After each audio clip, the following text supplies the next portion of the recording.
For weeks now, everyone's been wondering in Steeler Nation, can the Steelers offense figure it out? Can they find an identity? I think we're seeing glimpses of it, and some of it's from what former players and current players are talking about. I'll explain what I mean by that and take you into the Steelers locker room here on the Locked On Steelers podcast. I'm your host, Chris Carter. All that and my Week 10 picks here. Let's get into it.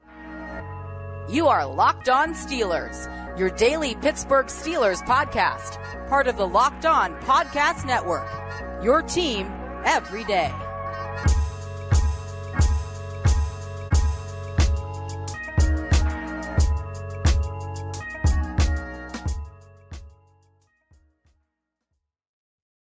Hello and welcome to the Locked On Steelers podcast. I'm your host, Chris Carter, bringing you your daily dose of all things in the Pittsburgh Steelers. As always, you can find the show on your favorite podcasting apps and on YouTube. Like this video if you enjoy it. Subscribe to this channel to get all of your daily Monday through Friday episodes, as well as our bonus content. We thank you for making us your first listen every day because we're your team every day. And today's episode is brought to you by PrizePicks, the easiest and most exciting way to play daily fantasy sports. Go to prizepicks.com/LockedOnNFL and use code, all lowercase, LockedOnNFL for a first deposit match up to $100. More on them later. Steelers fans, let's talk about the offense. If you want to talk about the Steelers game, we'll get to the Steelers-Packers game and my final prediction and breakdown of how I see that game going. It's a chance for the Steelers to get to 6-3. We talked a lot about the defense yesterday and with our guy Peter Bukowski of Locked On Packers and how they need to take on Jordan Love. If you want that discussion, go to that episode from Crossover Thursday.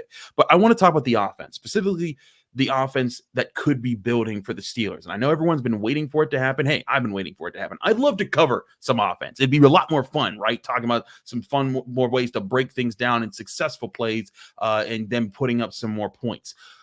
But I think the Steelers actually are getting closer to figuring that out. And part of it has been something I've been saying since time immemorial, that they need to have more routine plays. We haven't seen routine plays where hey, if we call this play, you're getting 5 to 8 yards in the ground, or you're getting a matchup that you love almost every play in the passing game that your quarterback's going to be able to get it to one of your playmaker wide receivers.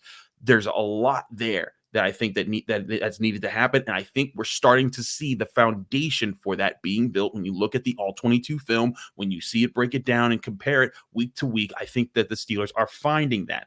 And I was wondering, do the Steelers feel like that? And I went in the Steelers locker room and I started asking this question. And one person I asked it to was Najee Harris, and Najee Harris said, actually, yes. I didn't pull the whole clip because it was kind of a short answer. He didn't want to give away what these plays were, but he did tell me, and he told all of us in the scrum, he said they call them bet plays. And those are the plays that the Steelers feel that when they call that bet, they're going to win the line of scrimmage, or they're going to win that situation, and they're going to get the key yards that they need on those. Those are the plays that they consider the routine plays that they know that they pull up in a big situation, because those are the plays the Steelers are most confident in.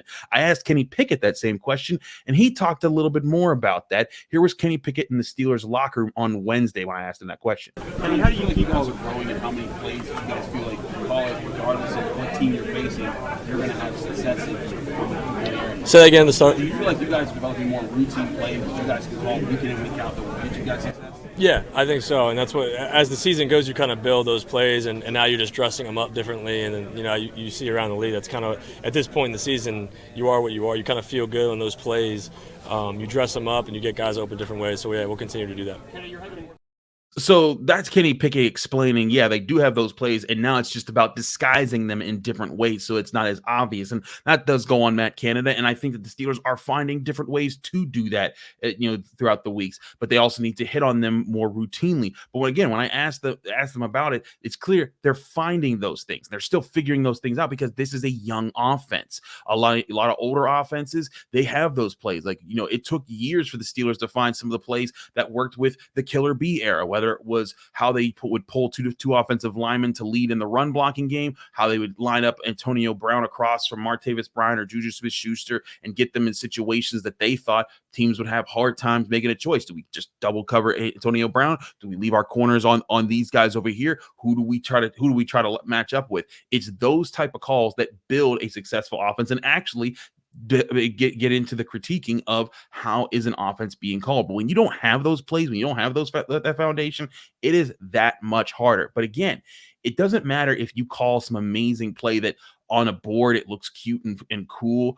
you need the playmakers to execute them. You need players that put fear in the hearts of defenders, that force them to respect different things and force them to make mistakes so that you can take advantage of them. For example, there's plays that Mike McCarthy where he calls jet sweeps to Tyreek Hill or to other guys based off of Tyreek Hill, and defenses, when they're playing the Dolphins, they are so scared of Tyreek Hill and Jalen Waddle and that offense that they make mistakes in those moments, and McCarthy's offense is keyed on trying to pressure them into those mistakes so that they can get more easy yards, more open looks, and that's how they do it. And Matt Canada has been trying to do those things. And again, I'm not saying Matt Canada is Mike McCarthy. I don't think he's on that level at all. But I do think that he's been trying to do those things, and he hasn't had the guys that have been able to really strike fear in the hearts of defenders right away. But I think now you're starting to see it, and especially when we've been talking about all week with George Pickens, how he's attracting double teams, how defenses are trying to take him away because they see how dangerous he is.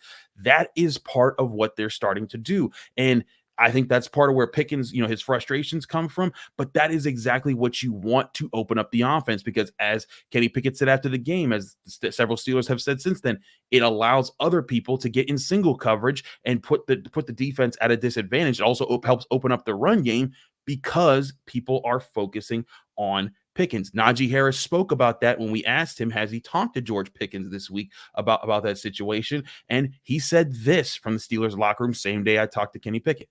You've been a mentor to George in a lot of ways since he's been here. Just what do you kind of tell him when he gets frustrated that the game isn't maybe going the way he wants it to on the stat line? Yeah, this is going to be a part of the NFL. I mean, I talked to him at halftime.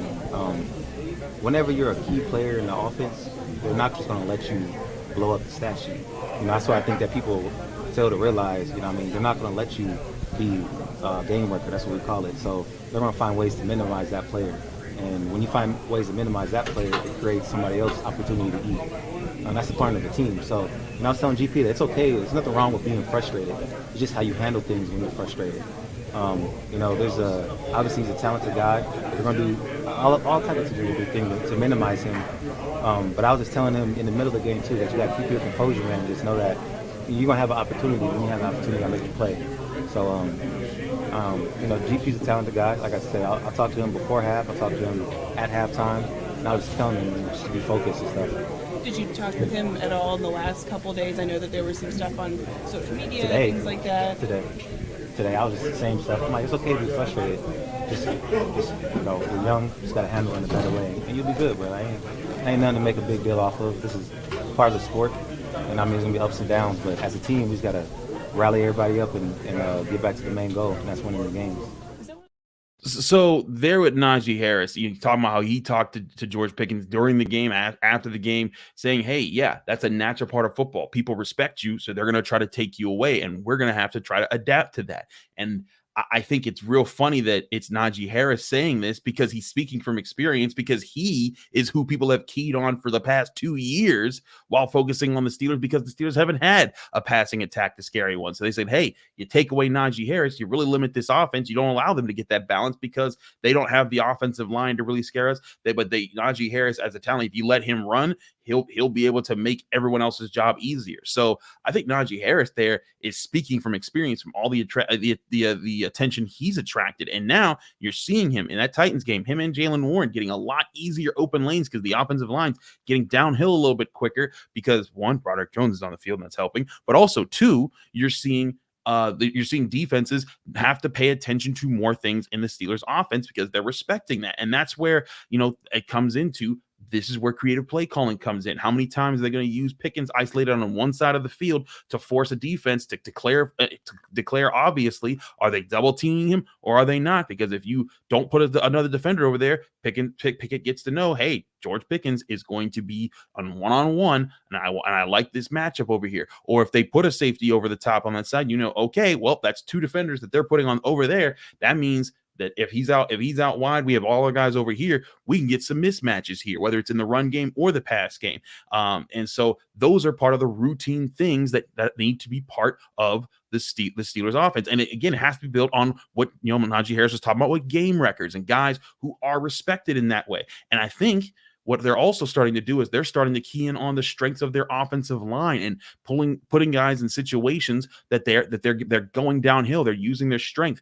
Broderick Jones, I said this a couple weeks ago when we first saw him. I guess it's a month ago now, but when we first saw him against the Ravens and plays where he was pulling and he was hitting in different spots, and you're starting to see that there. And even against the Rams, Dan Moore doing it, pulling their tackles, letting them use their athleticism to get up and get to the second level. Those type of things are going to have to be game planned against by defenses, which means they can't focus on everything else. When you can't focus on everything that an offense does if they do more things well. And talking about those plays, Craig Wolfley, a former Steeler who covers the Steelers with being their color man, on the broadcast.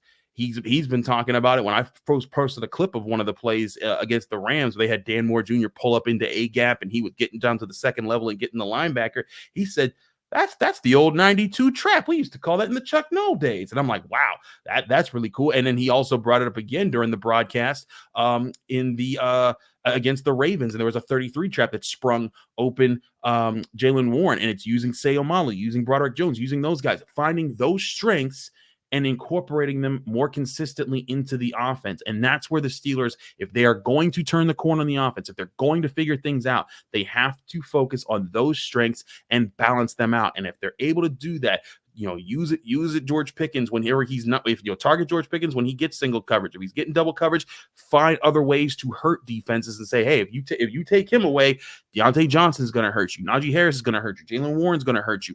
Maybe Darnell Washington could hurt somebody. It sure would be nice to target him more, but point being, there's other things the Steelers can do with this offense. And I think moving forward, it's going to be about playing to those strengths with how they build things. And I think they're starting to see it. And I think Pickett is starting to see it too. And that's what should really be exciting, because as people know, if you've been listening to this show, if you've been watching this show, I still think he can be the guy that puts it all together. And when he does, it's going to make this offense so much more dangerous for years to come. We got to get to my Week 10 picks after the break here, so stick with us. We got all my Week 10 picks and how I think the Steelers-Packers game is going to break down in the key parts of that game that need to be focused upon. I'm Chris Carter here on the Locked On Steelers podcast. Stick with us. We still have so much to discuss.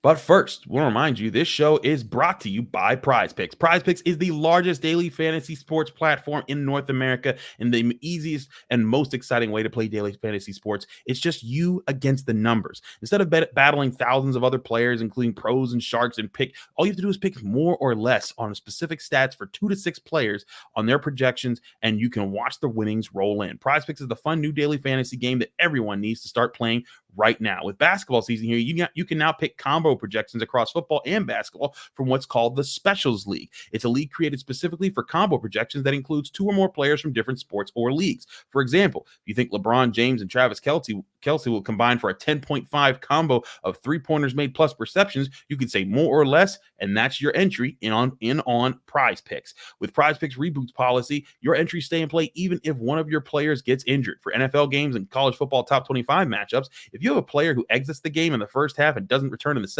that player is rebooted. PrizePicks is the only daily fantasy sports platform with injury insurance. PrizePicks offers weekly promotions that can lead to big payouts like Taco Tuesday, where PrizePicks discounts select players' projections up to 25% to provide even more value. And PrizePicks does NFL, NBA, NHL, college sports, so much more. Download the PrizePicks app right now or go to prizepicks.com to sign up and play daily fantasy sports. That's prizepicks.com/LockedOnNFL and use code LockedOnNFL for a first deposit match up to $100. Again, prizepicks.com/LockedOnNFL, code LockedOnNFL for a first deposit match up to $100.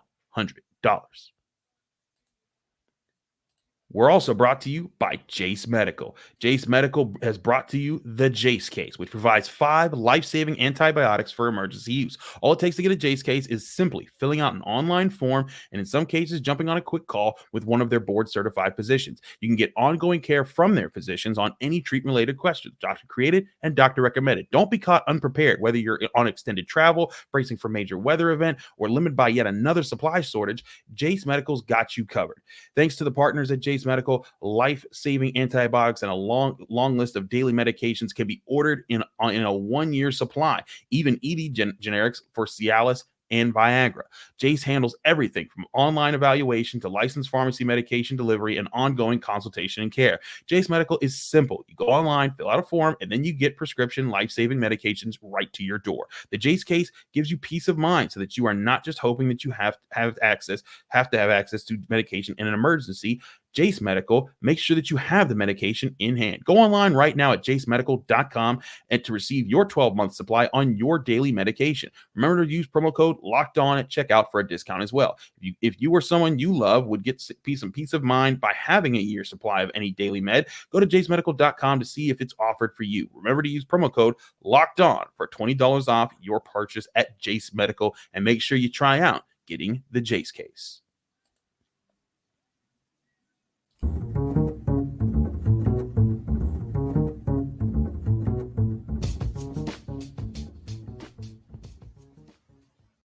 We're back here in the Locked On Steelers podcast. I'm your host, Chris Carter. We get to the Week 10 picks. Now, before we get to the Week 10 picks, as always, I give shout-outs to our top players in the Locked On Steelers Pick'em League, which you can join by going to ESPN's Pigskin Pick'em and looking for the Locked On Steelers Pick'em League. You can join any point in time. We have over 280 members in it right now, and it's a lot of fun. In first place, there is a four-way tie for DSO's picks, Jay Smith, Britt, and Holden, all of them. It tied for first place with 93 correct picks on the year. Jenna Harner's still 6 games up on me, and I am tired of it. Also, shout out Jenna. We apologize we don't have her on the show, but she's had a busy schedule this week, and she is going through it with that. So we give her the time and space to get her other job done, because that's the number one right there. But we rest assured, she will be back and on the show.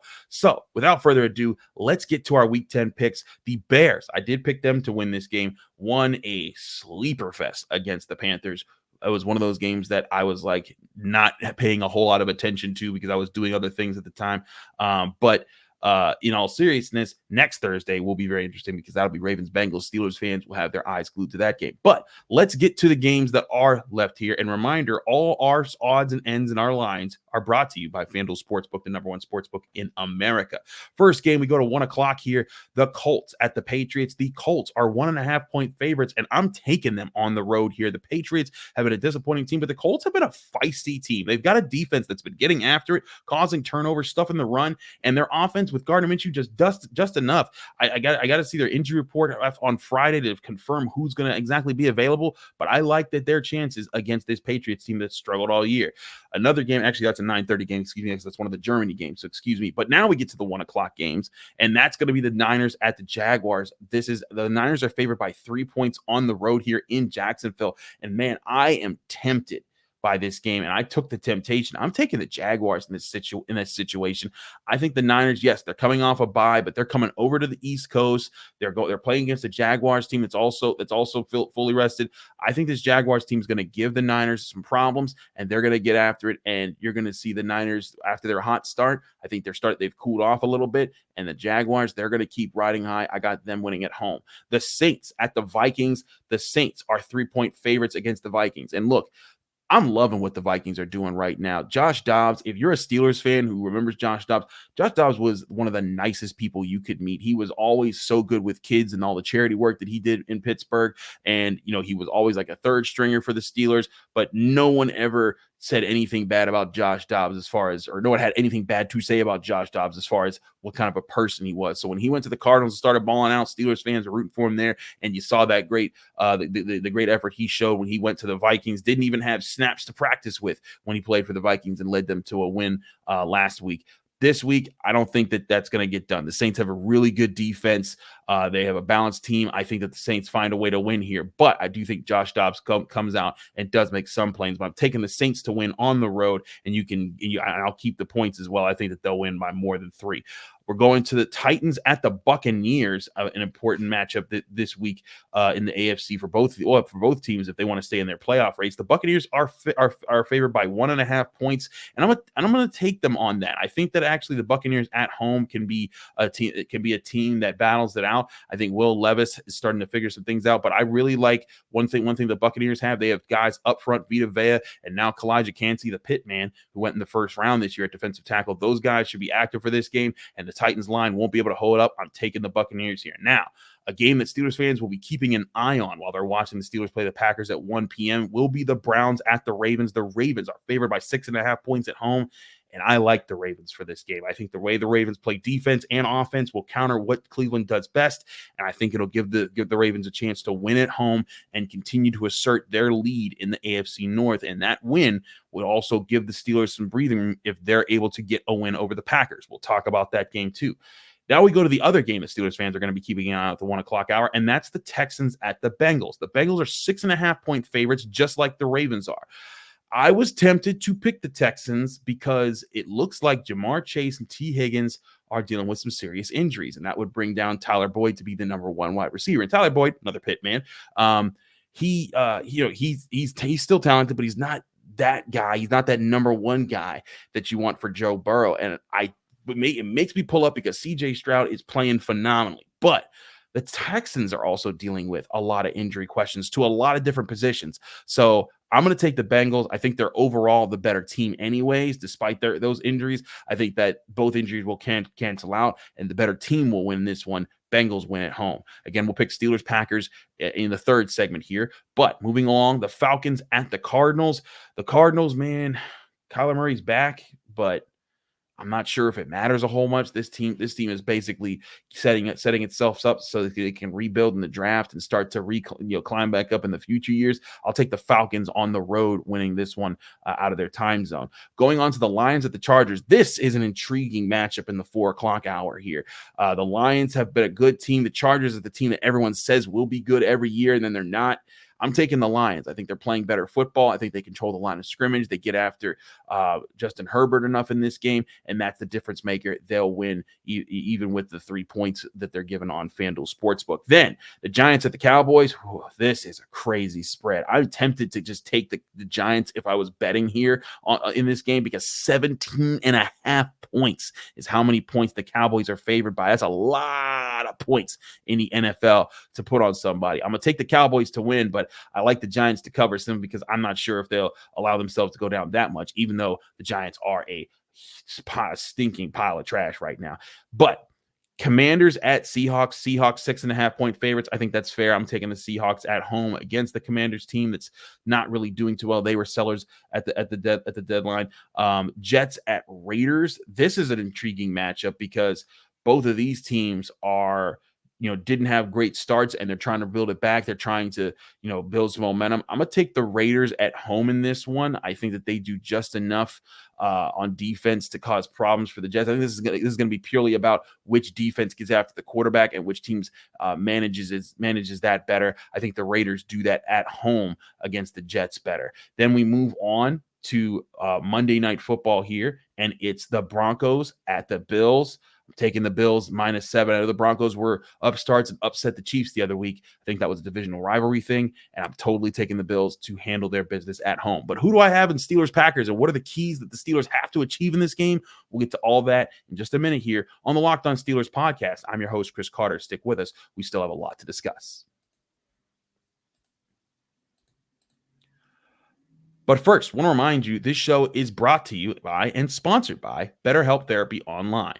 Life is full of twists and turns, and it's important to show up for yourself through all of them. Trust me, I've faced plenty of times in my life where I've tried to shoulder on a lot of burdens, but found answers thanks to help from good therapists. And that's where BetterHelp Online Therapy comes in, because they will assess your needs and can match you with your own licensed professional therapist in less than 48 hours. It's a great turnaround time if you're looking for help. And again, this isn't a crisis line. This isn't self-help. It's actual professional therapy done online and available to people worldwide. You can log into your account anytime and send a message to your therapist. With therapy, you can take up to a few tries to find the right fit for you. And that's where BetterHelp comes in to make it easy and free to change therapists if needed. And they have a special offer for our listeners right now. You get 10% off your first month at BetterHelp.com/lockedon. Again, that's 10% off your first month when you try out BetterHelp Therapy online by going to BetterHelp.com/lockedon.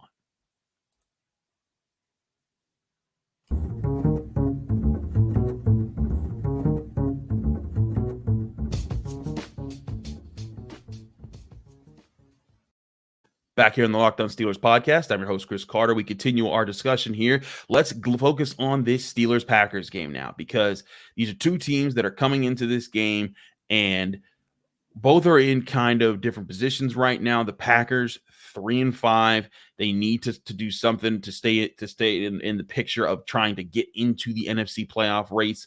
Their division, the Vikings with Josh Dobbs maybe at 5-4, they can catch them if they pick it up. But the Steelers are in a position where right this week they have a chance to take some serious ground. Someone's going to lose the Ravens-Browns game, and that means if the Steelers win, they either pick up they bring it to just a half game behind the Ravens, or they gain up a gain on the Browns, and then they play the Browns the next week, and they would have a chance to sweep them and give themselves a really big cushion against the Browns. So the Steelers need to win this game because this AFC North is highly competitive. The AFC is highly competitive, and who knows how this is going to go. But breaking this game down, as I talked about it with Peter Bukowski, on defense, the Steelers have to get after Jordan Love. They can't let him be comfortable. The guy does have arm talent, but you can't let him get comfortable enough to use it, because when he's been flustered, that's when he's been running into trouble. And that's where I think the Steelers can get after him and cause some problems. And one thing that you saw if you were watching ESPN and watching NFL Live this week, there's a lot of talk about simulated pressures and how so many teams are crowding the line of scrimmage and creating easier matchups because teams don't know where the pass rush is coming from.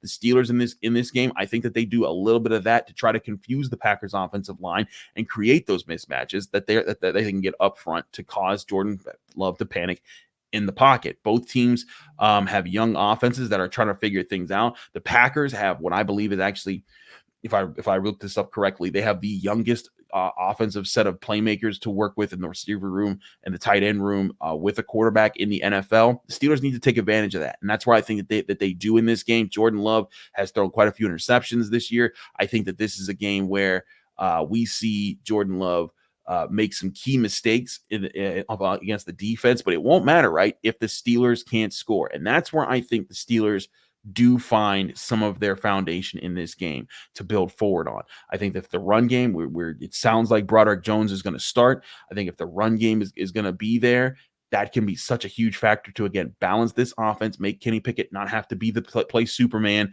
And he's done it a couple times in the fourth quarter, but you don't want him to have to do it. And I think that this could be a game where maybe he's playing with a lead and just trying to extend the lead instead of having to be the comeback man in that situation. Kenny Pickett and this offense can get it done, I think, against this defense in particular. And this could be a good way to get on the good foot before they head on the road to play both their Ohio AFC North teams in the Browns and the Bengals in the coming weeks.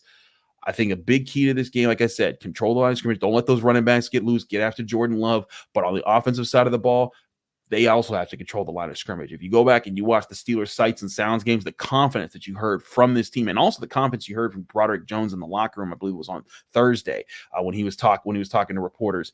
There's a swagger being developed in the Steelers locker room about them becoming a more physical team, them actualizing what we've been talking about on this show about them becoming the goon squad, the physical guys that bully people at the line of scrimmage. This needs to be a game where they start to do that. And if they start to do that, that makes Kenny Pickett's job a lot easier. That makes George Pickens' job a lot easier. That makes Diontae Johnson's job a lot easier. And then you start to build off things because then teams have to respect those factors. And this could be a great warm-up for the Browns game, but the Steelers can't afford to treat this like a warm-up. It is going to be a live game. This is still a Packers team that has talent on it. They've got pass rushers. They've got guys in the secondary. They've got guys on offense that can hurt you if you're not careful. I think that this game comes down to, one, who turns the ball over less, and two, who controls the line of scrimmage to get their run game going faster. Those two things, if those two things are achieved by the Steelers, I have them winning this game. I think my final prediction here is 24-20 Steelers. And I'm saying that the Steelers, the defense does just enough to keep the Packers out of reach. The Packers get some points in this game, but the Steelers offense clicks a little bit throughout the week, and I think it's going to be the most optimism Steelers fans have felt about this Steelers offense all season long after they play this game. And as I predict, they get the win over the Green Bay Packers and advance to 6-3 in the AFC. We'll have all the reactions here on the Locked On Steelers podcast after the game. So stay tuned for all of that. I'm your host, Chris Carter. I'll be at the game in the press box and in the locker room after the game, getting all the reactions. So stay tuned. I'll have my post-game reaction video and then followed up by our full episode Sunday night after the 1 p.m. kickoff here at Acrisure Stadium in Pittsburgh. Again, you've been listening to or watching the Locked On Steelers podcast on your favorite podcasting apps and on YouTube. Like this video if you enjoyed. Subscribe to this channel for all of our daily content Monday through Friday that we produce here. You can follow me, Chris Carter, at Carter Critiques on Twitter and Instagram, as well as TikTok. You can also read my work at the Pittsburgh Post-Gazette. We'll see you here on the Locked On Steelers podcast Sunday night after the game.